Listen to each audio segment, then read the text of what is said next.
എബ്രായർക്ക് എഴുതിയ ലേഖനം 2-ാം അധ്യായം അതിൻ്റെ 18-ാം വാക്യത്തിൽ നാം ഇപ്രകാരമാണ് വായിക്കുന്നത്: താൻ തന്നെ പരീക്ഷിതനായി കഷ്ടം അനുഭവിച്ചിരിക്കയാൽ പരീക്ഷിക്കപ്പെടുന്നവർക്ക് സഹായിപ്പാൻ കഴിവുള്ളവനാകുന്നു.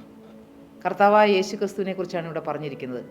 കർത്താവ് തന്നെ പരീക്ഷിതനായി കഷ്ടം അനുഭവിക്കപ്പെട്ടവനായതുകൊണ്ട്, ആ പരീക്ഷകളെ ജയിച്ചവനായതുകൊണ്ട്, പരീക്ഷകളിൽ അകപ്പെടുന്നവരായ നമ്മളെയും സഹായിക്കുവാൻ കഴിവുള്ള ഒരു കർത്താവാകുന്നു.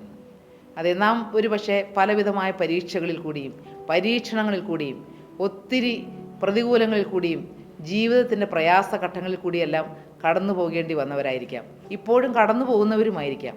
പക്ഷേ നമുക്കൊരു മാതൃക വെച്ചേച്ചു പോയിരിക്കുന്നു. താൻ തന്നെ, ഈ കർത്താവായ യേശു ക്രിസ്തു പരീക്ഷിക്കപ്പെട്ടവനാണ്, ആ പരീക്ഷകളിൽ ജയിച്ചവനാണ്, താൻ തന്നെ കഷ്ടം അനുഭവിച്ചവനാണ്, കഷ്ടങ്ങളെ ജയിച്ചവനാണ്. ഈ കർത്താവ് നമ്മോട് കൂടെയുണ്ടെങ്കിൽ ഇതുപോലുള്ളതായ പ്രതികൂലങ്ങളിൽ കൂടി നാം കടന്നു പോകുമ്പോൾ നമുക്കതിനെ അതിജീവിക്കുവാൻ കഴിയുമെന്നാണ് ദൈവത്തിൻ്റെ തിരുവചനം പറയുന്നത്. ഒരു അനുഭവ സാക്ഷ്യം ഞാനിങ്ങനെ വായിച്ചു കേട്ടിട്ടുണ്ട്. ജോനി എന്ന് പറയുന്നതായ ഒരു പെൺകുട്ടി, അവളുടെ നല്ല യൗവനപ്രായത്തിൽ അവൾ ദൈവത്തെ അറിഞ്ഞൊരു വ്യക്തിയായിരുന്നില്ല. കർത്താവിനെ അറിയാതെ അവൾ ഇങ്ങനെ ജീവിക്കുമ്പോൾ ഒരു നീന്തൽ കുളത്തിൽ വെച്ച്, കുളത്തിലേക്ക് തൻ്റെ കൂട്ടുകാരുമൊത്ത് നീന്തൽ കുളത്തിൽ അങ്ങനെ ഉല്ലസിക്കുവാനായി പോയതാണ്. അവിടെ വെച്ച് അവൾ ആ കുളത്തിലേക്ക് എടുത്തു ചാടുമ്പോൾ അവിടെ മറിഞ്ഞിരുന്ന ഏതോ പാറയിലോ എവിടെയോ തട്ടി അവളുടെ നട്ടലിന് ക്ഷതമേൽക്കുകയും കഴുത്തു മുതൽ താഴേക്ക് തളർന്ന അവസ്ഥയിലായി പോവുകയും ചെയ്തു. അതിനുശേഷം കൂട്ടുകാരെല്ലാവരും കൂടിയാണ് അവളെ അവിടെ നിന്ന് രക്ഷിച്ചു കൊണ്ടുവന്നത്. കഴുത്തിന് കീഴ്പോട്ടുള്ള അവരുടെ ചലനശേഷി എല്ലാം നഷ്ടപ്പെട്ടു പോയി. ആ കിടക്കയിൽ കിടന്നുകൊണ്ട് അവൾക്ക് ആകെപ്പാടെ ചലിപ്പിക്കാമായിരുന്നത് തൻ്റെ മുഖം മാത്രമായിരുന്നു. കൈകൾക്ക് ചലനശേഷിയില്ല, കാലുകൾ ചലിപ്പിക്കുവാൻ കഴിയുകയില്ല, ദേഹമൊന്നും അനക്കുവാൻ പോലും കഴിയുകയില്ല. ആരുടെങ്കിലും സഹായമില്ലാതെ ശരീരത്തെ അനക്കുവാൻ പോലും കഴിയാത്ത അവസ്ഥയിൽ തളർന്നു കിടക്കുന്നതായ പെൺകുട്ടി, അവൾ വർഷങ്ങളോളം ദൈവത്തെ പഴിച്ചും നിരാശപ്പെട്ടും അങ്ങനെ ഒരു ദൈവമുണ്ടോ എന്നുള്ള ചോദ്യമായി എല്ലാം അവൾ അങ്ങനെ ജീവിച്ചു. കാരണം അവൾക്ക് ആത്മഹത്യ ചെയ്യണമെന്നുണ്ടായിരുന്നു. പക്ഷേ ഒന്ന് ആത്മഹത്യ ചെയ്യണമെങ്കിൽ പോലും മറ്റുള്ളവരുടെ സഹായം വേണ്ട സ്ഥിതിയിലായിരുന്നു അവളുടെ കാര്യം. അങ്ങനെ ഇരിക്കുമ്പോൾ അവൾ ദൈവവചനം കേൾക്കുകയും കർത്താവിന് വേണ്ടി ജീവിതം വേർതിരിക്കുകയും ചെയ്തു. കർത്താവിന് വേണ്ടി ജീവിതം വേർതിരിച്ചതോടുകൂടി അവളുടെ ജീവിതം ആകെ മാറി. അവളുടെ മുഖം സന്തോഷത്താൽ നിറഞ്ഞു. അവൾ അതിനു മുൻപ് തനിക്ക് ശരീരത്തിന് സൗഖ്യമുണ്ടായിരുന്ന കാലത്ത്, താൻ നല്ല യൗവനപ്രായത്തിൽ നല്ല ചടുലതയോടെ ഓടി നടന്നുകൊണ്ടിരുന്ന പ്രായത്തിൽ നന്നായി പെയിൻറ്റിങ് ചെയ്യുമായിരുന്നു.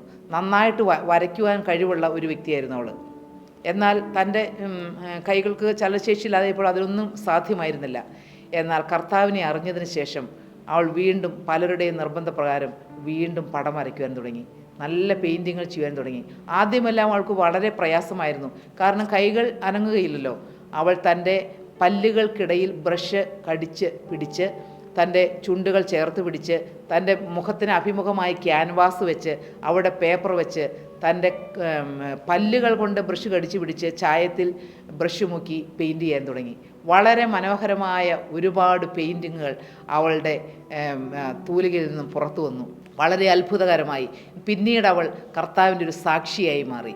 ഇവിടെ ദൈവത്തിൻ്റെ വചനം നാം വായിക്കുന്ന പോലെ, അതെ, താൻ തന്നെ പരീക്ഷിതനായി കഷ്ടമനുഭവിച്ചിരിക്കയാൽ പരീക്ഷിക്കപ്പെടുന്നവർക്ക് സഹായിപ്പാൻ കഴിവുള്ള ഒരു കർത്താവ്. എത്ര പരീക്ഷയിലൂടെ കടന്നു പോകുന്ന ഒരു വ്യക്തിയാണെങ്കിലും, എത്ര പ്രതികൂലങ്ങളിൽ കൂടി, അത് ഒരു പക്ഷേ ഇതുപോലെ ജോനിയെ പോലെ ശരീരം മുഴുവൻ തളർന്നുപോയ ഒരു വ്യക്തിയായിരിക്കാം. ഒരുപക്ഷെ ജീവിതത്തിൽ ഒന്നും നേടുവാൻ കഴിയാതെ ഒരായുഷ്കാലം മുഴുവൻ ജീവിച്ചിട്ടും സ്വന്തമെന്ന് പറയുവാൻ യാതൊന്നുമില്ലാത്ത ഒരു വ്യക്തിയായിരിക്കാം. ഒരുപക്ഷെ മക്കൾ പ്രതികൂലമായതുകൊണ്ട് മക്കളിൽ നിന്ന് ഒരു നന്മയോ ഒന്നും അനുഭവിക്കാൻ കഴിയാത്തൊരു വ്യക്തിയായിരിക്കാം. ഒരുപക്ഷെ ഭർത്താവ് പ്രതികൂലമായതുകൊണ്ട് ഭർത്താവിൽ നിന്ന് ഒരു സ്നേഹം ലഭിക്കാത്തൊരു വ്യക്തിയായിരിക്കാം. ഒരുപക്ഷെ ഭാര്യ മരിച്ചു പോയതോ അല്ലെങ്കിൽ ഭാര്യ ഉപേക്ഷിച്ചു പോയായ ഒരു വ്യക്തിയായിരിക്കാം. ഒരു ജീവിതത്തിൽ സന്തോഷം എന്ത് എന്നറിയാത്തൊരു വ്യക്തിയായിരിക്കാം. എന്നാൽ ഇന്ന് നിങ്ങളുടെ ജീവിതം ഈ യേശുവിൻ്റെ കരങ്ങളിലേക്ക് കൊടുത്താൽ, കർത്താവായ യേശു ക്രിസ്തു പരീക്ഷകളിൽ കൂടി കടന്നുപോയി, കഷ്ടങ്ങളിൽ കൂടി കടന്നുപോയി ജയിച്ച് ജയാളിയായവനാകയാൽ ഈ കർത്താവിൻ്റെ കരങ്ങളിലേക്ക് നമ്മുടെ ജീവിതം കൊടുത്തു കഴിയുമ്പോൾ കർത്താവ് നമ്മെ ജയിക്കുന്നവരാക്കി മാറ്റും.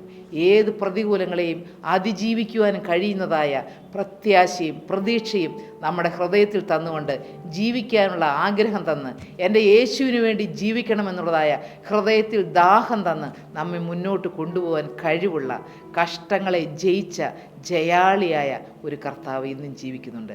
ഈ യേശു എല്ലാറ്റിനും സകലത്തിനും മതിയായ ദൈവമാണ്. ഈ കർത്താവിൻ്റെ കരങ്ങളിലേക്ക് നമ്മുടെ ജീവിതം വെച്ചു കൊടുക്കുന്നതാണ് നമ്മുടെ ജീവിതത്തിലെ ഏറ്റവും വലിയ ഭാഗ്യം. എൻ്റെ ബാല്യകാലത്തിലേക്കും എൻ്റെ കൗമാരപ്രായത്തിലേക്കും എല്ലാം തിരിഞ്ഞു നോക്കുമ്പോൾ ഒത്തിരി കഷ്ടപ്പാടുകളിൽ കൂടിയും ദുരിതങ്ങളിൽ കൂടിയും പട്ടിണിയിൽ കൂടിയും എല്ലാം കടന്നുപോയ കാലങ്ങൾ ഞാൻ ഓർക്കുന്നുണ്ട്. എത്രയോ സങ്കടത്തിൻ്റെ നാളുകൾ. എന്നാൽ ഞാൻ കർത്താവിനെ അറിയുമ്പോഴും എൻ്റെ ഭൗതികമായ സാഹചര്യങ്ങൾക്ക് ഒരു വ്യത്യാസവും വന്നിരുന്നില്ല.